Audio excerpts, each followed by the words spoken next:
This is Professor Green, and this is chapter 3. Let's go ahead and hop into part 2 of the textbook.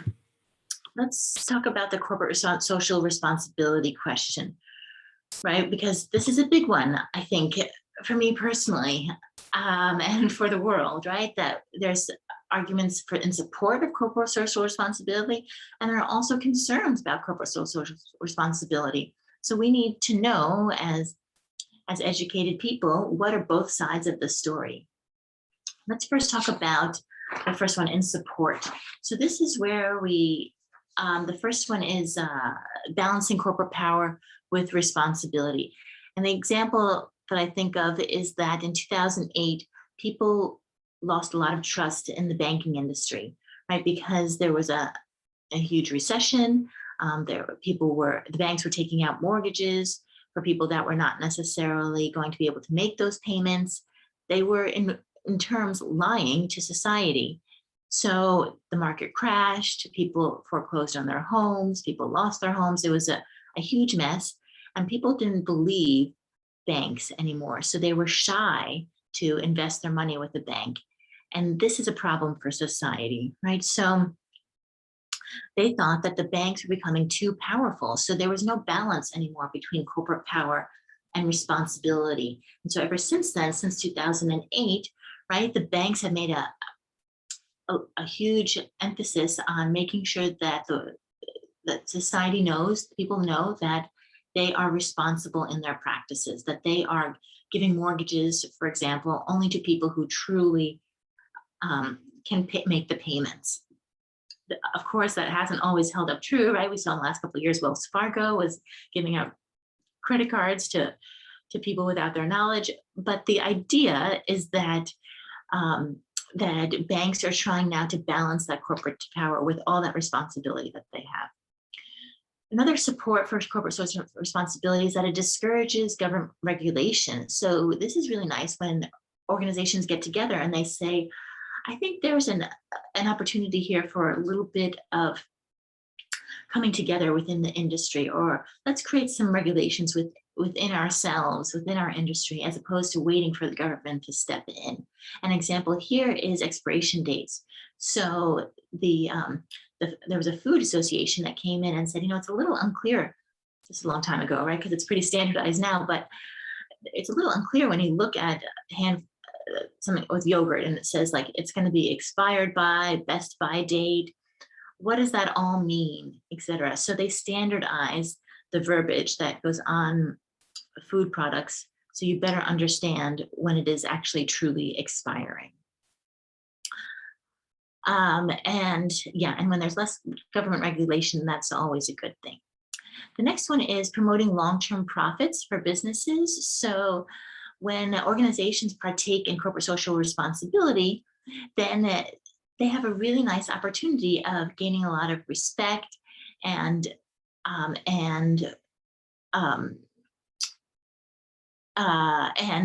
getting recognition from the community. And this bleeds into items 4 and 5. But number 3 talks about this idea of where corporations actually give dollars back to nonprofit organizations. So again, the example in the book was where a large organization gave a large donation to Princeton University, and someone said, that's not a tax deduction for that organization, because they just, why is that? And Princeton won, and they came back and they said, yes, because Princeton then can create people who are potential employees for this organization. So yes, Princeton or this organization is promoting long-term profits for their business by giving a large donation to this particular university.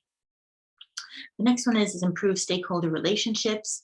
So this is, again, those stakeholders, right? Those are your employees, those are your clients, those are people in your community. And when the organization does good things, then those people like that organization. An example is, I consulted at the wonderful company, and one of our products is Fiji water. And so the owners of the wonderful company do a lot of nonprofit work in Fiji, because they just feel like that's the right thing to do. They're taking all of this water and making a lot of money off of that amazing water that comes out of that country. But at the same time, they need to give back. And I know a lot of my fellow employees at the wonderful company join the wonderful company for that reason, because they really respect and admire what the owners have done for the people of Fiji. And then it enhances business reputation. This is the same idea. This is for future stakeholders, for people maybe who are looking at the organization in the future to work there. And like, for example, again, the wonderful company, they do a lot of work in the Central Valley because they have a lot of farms up there for their almonds, their pistachios, their little clementine oranges and things like that. And they have gone forward and built a whole school and gym and created a whole infrastructure for the children of the farm workers. And so this is building their reputation, right? So in the Central Valley, everybody knows the wonderful company because the school is called like the wonderful school and things like that. And so these people will grow up and be very much aware of this organization, and maybe they might want to work for that organization down the road. So again, they're enhancing their reputation. But there are also some concerns about corporate social responsibility, right? So the first one is right off the bat, right? We lower economic efficiency and profits. That is that gravity employee that we're going to talk about in class. He could barely pay his mortgage, it sounded like, when he first took on this responsibility of giving everyone in his organization a $70,000 minimum wage. The example in the book is Polar Tech, that there was a huge fire in the Polar Tech organization, where they create the jackets. And the CEO just thought it was so important to keep paying the employees, even though they couldn't come to work.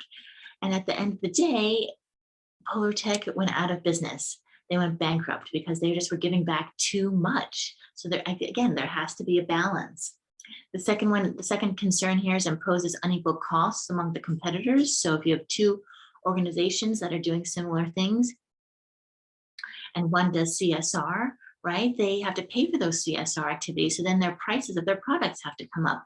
And now, can they truly be competitive in the marketplace, right? And then it imposes hidden costs passed on to stakeholders. So again, this is the similar idea that not only that less competitive, but now maybe that you really would like to pay for those items from that first organization, but those items are more expensive.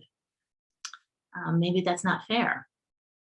Or maybe there's a monopoly, which we'll talk about as well in this course, and you have to pay more for your particular product because they partake in CSR efforts. The fourth one requires skills that businesses may lack. And so sometimes there isn't really the best fit of CSR activities for the particular organization. Yes, giving money, that usually is a good and easy fit. But what if the managers decide that they want to do some hands-on tutoring in the inner city? They come from their big, lofty, nice towers, private education, and now they're going into the inner city. They might not necessarily know about inner city issues. They might not know about the topics that the students are learning in the classroom. So is this really the best fit for them to go to give back? Is this, they have to drive there? Is that really the best use of their time? So all these different things to consider when an organization is trying to find a fit for a CSR activity. And the last one here is it places the responsibility on the business rather than the individuals. So now when an organization decides to partake in a CSR activity, now these handful of managers are deciding where all of this or all these funds or all these resources are going to go. And they're making the decisions for all of the employees, right? And so, so if one manager, for example, loves the Red Cross organization and they decide, okay, they're going to give a lot of money to the Red Cross this year, but did all the employees agree with that? Maybe they have something against the Red Cross, or maybe they would rather give to Habitat for Humanity. And if the money was given to the individuals, the individual employees to give to the organizations that they care about, then then it might be up to the individual. And because now we're giving a lot of power to the managers who make those decisions. So as you can see, one of the mitigations for this issue is that a lot of organizations will allow the employee to make a donation and they'll match that donation. So that's a way to get around it. But at the end of the day, the largest amount of money comes typically from a management decision as to which organizations they're going to give back to. Okay, so here we go with the role of CSR in business strategy. Senior executives were asked, is CSR becoming an increasingly important part of your business strategy? Yes, right? So Asia Pacific executives jumping up to 90%, North American executives up to 88%, and European executives up to 85%. So obviously in this day and age, this is a hot topic. We wanted to spend just one full slide talking about business reputation, because I know I've already spoken about the wonderful company partaking in Fiji as well as in the Central Valley. But just to reiterate, reputation refers to desirable or undesirable qualities associated with an organization or its actors that may influence the organization's relationships with its stakeholders. And there's a reputation index that measures a company's social reputation. It evaluates critical intangible assets that constitute corporate reputation, and its rating research is a British firm that distributes the index and ratings to interested parties. So not only you have just employees or the community thinking about these things, but you have an organization that actually goes out and measures a business's reputation, because this is something that is looked upon so highly. Okay, let's go ahead and talk about the different types of businesses that can get involved in CSR. So there are two major different types of businesses that have a social mission at their core. The first one that we're going to go through are called social entrepreneurs, and then the next one is called a B corporation. So a social entrepreneur, this is where driven by a core mission to create and sustain the social rather than an economic value. So I like to think of Goodwill Industries, right? If you ever moved out of your dorm, moved out of your apartment, you have so many clothes or furniture that you need to give away. Very often we run down, there used to be a big one on Lincoln Boulevard in Marina Del Rey for Goodwill. And there's still one here actually in Westchester, right around the corner from campus. There's a decently large Goodwill. So Goodwill Industries was started because they wanted to create a place where people could donate items and then these could be distributed to people who needed it or at a very reasonable cost. And they also wanted to provide jobs for people who couldn't find jobs elsewhere. And so the Goodwill Industries is a good example of a social entrepreneur. Well, social entrepreneurship is the process of identifying a social need and using their entrepreneurial skills to address their need. And a social venture are the organizations founded by these social entrepreneurs. So maybe upon graduation, you might be a social entrepreneur. Then there's also a B corporation. And this is Tom Shoes or Warby Parker. So here they create a product, but as a big portion of their corporate mission is to give back to the community. And so these must meet rigorous and independent social and environmental performance standards. And they focus on social responsibility and citizenship by blending their social objectives with financial goals, right? So Tom Shoes, right, and Warby Parker both, they create one product that you can potentially buy, and then for each product that you buy, then they give an identical product to somebody in need. And the B corporation must prove it's socially responsible by meeting this B Lab standard. It's a nonprofit organization that assesses a corporate social and environmental performance standard, right? And there are a lot of great tax incentives for creating a B Corp. So I'm sure that probably 90% of you will create a B Corp once in your life because it is just so popular. Maybe not as your main job, but as a hobby or as a volunteer activity. And so let's go ahead and hop into the management systems. I guess the last thing that I want to say about the B Corp is that a lot of these B Corps then are more likely to receive government recognitions like the USDA organic seal. So maybe you're creating something that you're creating an organic coffee, for example. So you might create and it might end up being a B Corp because you help farmers in Ecuador at the same time as creating a product, right? Or you might be a lead certification, as I spoke about before. So creating maybe a contracting business that uses primarily lead products, which are better for the environment, and that could be potentially considered a B corporation. So managing systems for corporate social responsibility and citizenship, there's this is an exciting place that there's a business for social responsibility BSR survey, and so the goal of global citizen management system is to integrate corporate responsibility and citizen concerns into companies' values, culture, operations, and decisions at all organizational levels.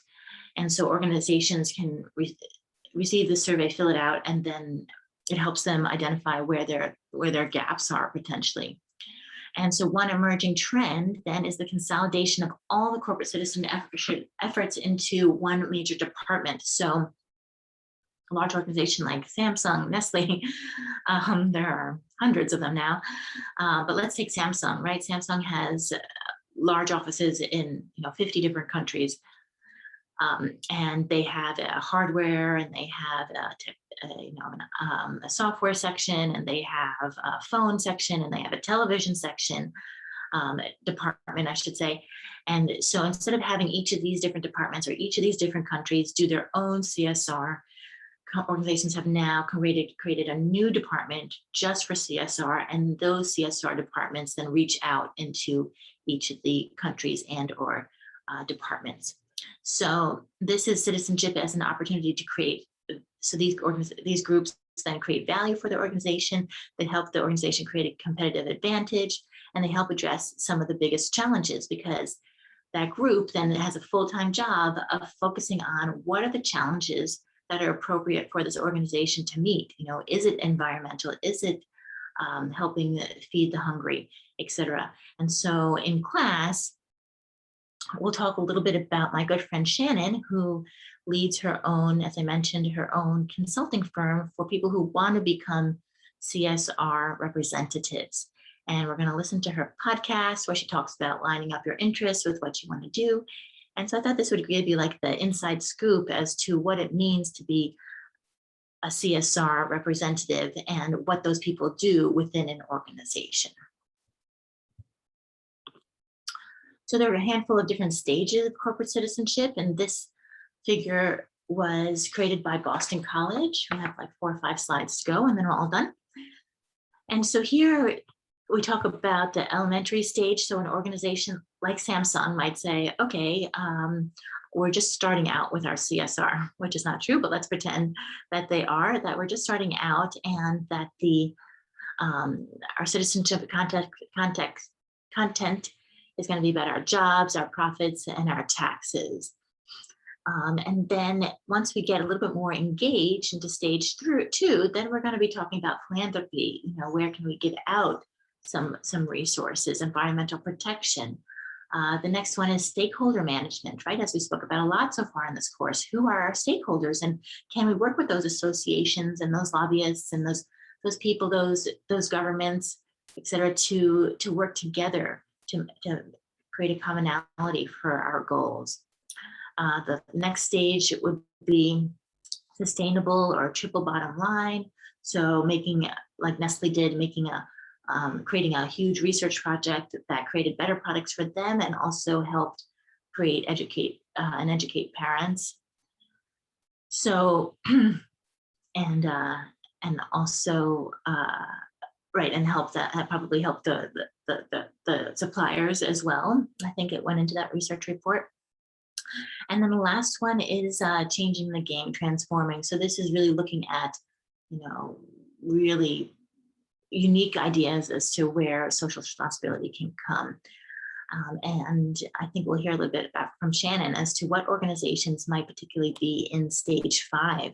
And so I just went through citizenship content, but you get the idea here for strategic intent, the leadership, where the leadership is, at the different stages, the structure, right? At the beginning, we have marginal, strategy driven, but at the end here, it's very mainstream and it's business driven.